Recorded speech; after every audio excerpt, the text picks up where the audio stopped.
Good morning, good morning, good morning. Good morning, my friends from beautiful Bali. So, our physical body is an instrument. It is an instrument for the divine. And the divine operates on different level of consciousness. So, take a regular human being, for example. A regular human being is living as the divine in this physical body. So the soul lives in the heart, and the soul is also consciousness, and consciousness is spread all over the body. In the mind, the emotions, everything, because everything is consciousness. So a normal human being which has not done any, so to say, great progress in the spiritual evolution lives there in this body with the emotions, in the mind, and all the physical things that is happening. And that is based on the past life karmas. So all those karmas are stored, and we are playing those karmas out. Those karmas are playing out as a divine play of consciousness, which is called Leela. So let's move up a little bit. So let's say we move to a divine being who is self-realized, who become realized of who he really is. Then the divine operates as the divine in this physical body, and that is the guru, that is the master, that is the Satguru. So when you met someone like that, or you experienced someone who is realized, you understand that it is not the human being anymore, it's the divine operating in this physical form as God, as God's consciousness. So when God's consciousness get expressed through this body as the divine to a normal human being who has not become self-realized yet,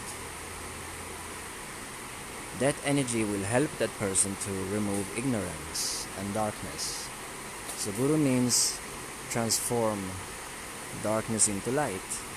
It's like someone is going and push the bottom, and then the light comes on in the room.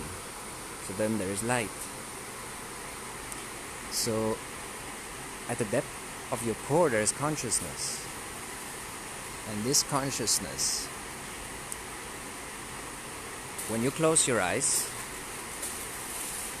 you experience darkness, right?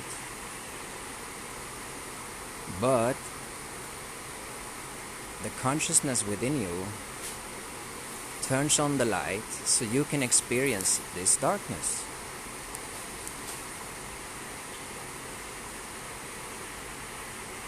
So there is something deeper. There is something deeper beyond the physical realm. There is something deeper beyond the emotions.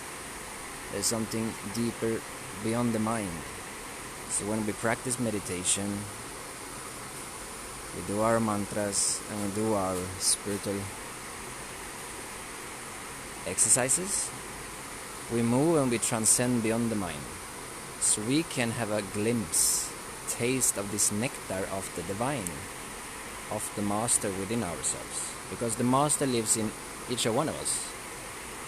But we are not in contact with the master yet, because we are slaves under the mind, under our emotions, under the limited physical being. And as long as we are there, we can never become free, no matter what happens. So by doing a spiritual practice, meditation, chanting mantras, eating right,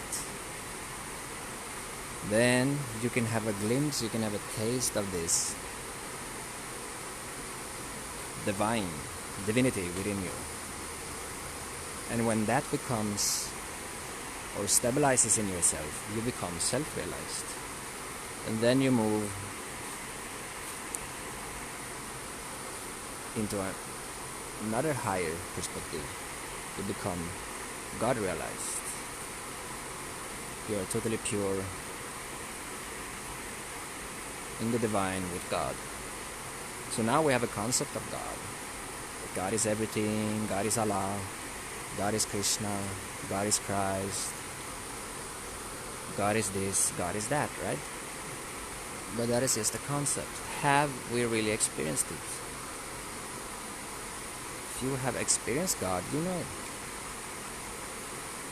It's not up to me to judge if someone experienced God or not, but mostly of the things that we experience is concepts based on our past, which is the ego. Ego is in the past because ego is coming from the past actions, which builds up something that you identify yourself with, which becomes your ego, your identity. And this identity you believe is you, but that is a false identity. It is not your true self. So by practicing meditation every day, doing spiritual practice, you can move beyond this false illusion of who you are, and you can have a taste, a glimpse of the nectar of your true self, of the divine of God. Have a beautiful day, my friends.